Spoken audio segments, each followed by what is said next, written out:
Welcome to Science Conversations. I'm Kaysie Vokurka. Is there any historical evidence for a worldwide flood?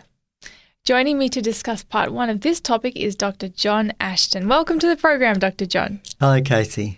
Good to have you with us again. Dr. John Ashton has written a book entitled Evolution Impossible: 12 Reasons Why Evolution Cannot Explain the Origin of Life on Earth.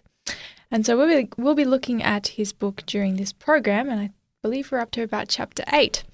So we are talking about the idea of the idea of the worldwide flood.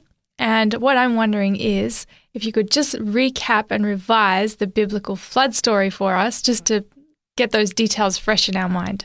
Yeah, sure. So I guess up until the early 1800s, top unis taught geology in terms of a flood model because that's the account that is in the Bible. So in the book of Genesis, it was written by Moses, a record written by Moses, the first book of the Bible, we find an account of a worldwide flood. Now, this flood was definitely miraculous in that, from a number of aspects. So going back, essentially the account says that people had become very wicked in the world, and God decided that these people need to be destroyed, the whole world need to be destroyed, and essentially restart again.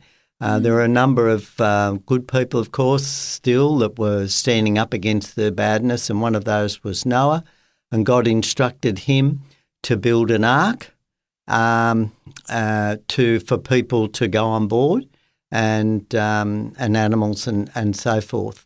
And the Bible account says that Noah preached that this was going to happen to warn the people, but the people didn't change. And the time came that God called the people to go on to the flood. God miraculously brought the animals to the ark and brought them on, male and female, except for certain animals where there were more brought on board. And the door of the ark was miraculously closed. And the Bible lists actually the day and the month and the day when that actually happened in terms of the yearly cycle. So it's written as a factual account. Now, the other interesting aspect is too that the Bible says that not only did it start to rain, but the fountains of the deep opened up. So there was massive underground water that was released onto the surface of the earth, and this is quite important actually in understanding things that happened after the flood, and rain, and that this massive inundation by water occurred for 40 days, and then the water levels actually maintained like that in total for 150 days, including those 40 days. And then for 150 days the water receded, and then 70 days after the water had fully receded, the door of the ark opened and the people came out. And so that's a very interesting account. There's the account of the rainbow and different things. Now, it's quite important that the Bible talks about this being a worldwide account. So that's the basic biblical account of the flood. And it's written in a very, very factual way, actually. Yeah, definitely. The way that those details are written, it sounds like someone has, like the people who were there, who are on the ark, they were counting the days. They're like, okay, this happened now, and they're recording it. Like it sounds like that's how it's done, rather than some fanciful sort of fairy tale type story of what's going on. So very interesting. Now, obviously, if that happened and it was a global thing, that means the people who were on the ark were the ones that then repopulated the earth. So correct. Every nation, every person sort of stems back to that family, in which case the question arises, are there stories of the flood that exist in cultures like around the world that are written outside the biblical record, that are kind of like it's just a story from the past? Yeah, sure. And this is very, very important, actually, and many people aren't aware of this, but flood stories are found around the world. Now, originally, a lot of the scholars attempting to correlate the Bible or, make the Bible fit in with science and modern geology and all this sort of thing. So proposed that maybe the flood was just a local thing. Well, if that was the case, people would have just fled to somewhere else nearby, True. this sort of thing. So it doesn't really fit. Plus, the geological evidence, as we've discussed previously, shows that there were global extinction events. Yes. These were massive extinction events. We know from the sedimentary record, the fossil record, these were all over the world. So the biblical account actually fits the geological picture. The problem then becomes how long ago did this happen? So the conventional wisdom puts this time way back in, prehistory, more or less before humans. But the account actually, and a lot of other data actually fit that this was a very recent event. So the biblical dating for the flood is about 2300 BC. And so for many people, this is impossible. We've got, don't indigenous cultures in Australia go back to 65,000 years, and you have, so many things dating back, tens of thousands of years.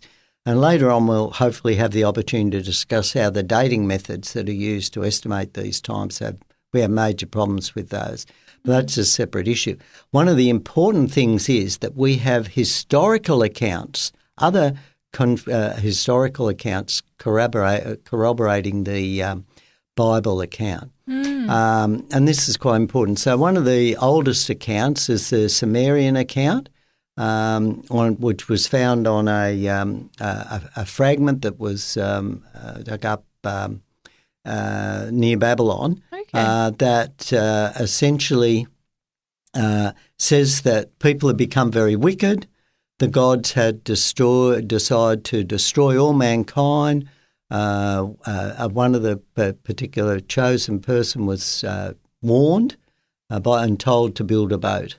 Okay. And so forth. So it has a number of similar accounts. Definitely. Then there's the famous Gilgamesh epic that often people, some scholars claim, Moses copied from this. Well, it's very different really. And in the Gilgamesh epic, Gilgamesh, a hero, goes off to find the person who was the survivor from the flood. It's hard to pronounce his name, starts with U, but anyway. And he finds him, and this person tells him the story of what happened. And essentially it's the same story, that people were wicked, he was told to build a boat by his father, I think it was, and that's how people were saved. Now, these sort of accounts are found around the world.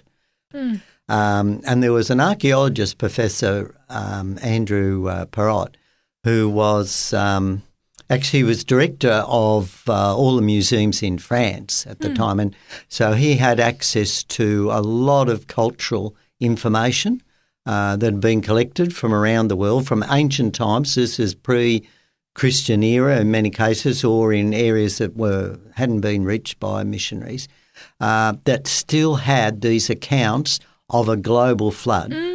And they're from all around the world, from Asia, Africa, Australia, North and South America, Russia, and so forth. And these accounts have a whole lot of commonality. Now, they don't include all the pictures, but the main features were that people were very wicked, and the god or the gods, and often in these accounts, decide to destroy the people, and a righteous group were saved. And often there were 8 people, the same as the biblical account, are recorded. Sometimes there's mention of a rainbow as well, as a sign that God would no longer destroy the world, never again destroy the world by a flood. These are accounts that animals were saved as well. Though people were saved in a boat, a very large boat.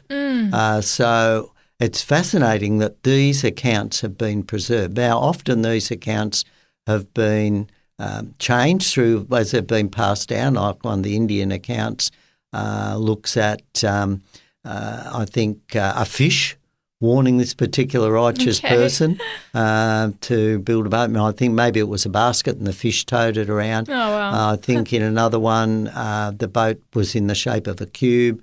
these sort of things. In some accounts, the flood only lasted a week, 7 days, this sort of thing. So the details, while they're sort of unrealistic, and you see how they've been, passed on and perhaps minimised by the way the culture developed over the years as years passed on. But the important thing is that these accounts were preserved and they're found in all over the world. Now, obviously, after the flood, people migrated from those areas. And so they would have taken a long period of time. So we know, for example, some areas, for example, in South America and in Africa and this sort of thing, or those particular cultures only arose perhaps, in the post-Christian era, in Polynesia, these sort of areas sort of thing. So obviously people took this account with them. So it was quite a significant story in their past. And again, the bottom line was that people had become very wicked. I remember reading in one of the Indian accounts that the people no longer were taking care of their children.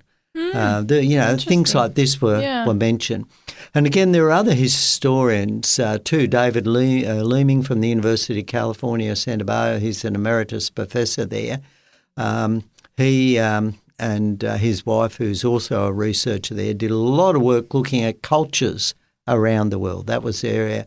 And again, they found, these flood stories around the world, and they list them and document those. So scholars recognise this, that our history, when we look at the ancient historical records from cultures around the world, they essentially all corroborate the biblical account of a flood.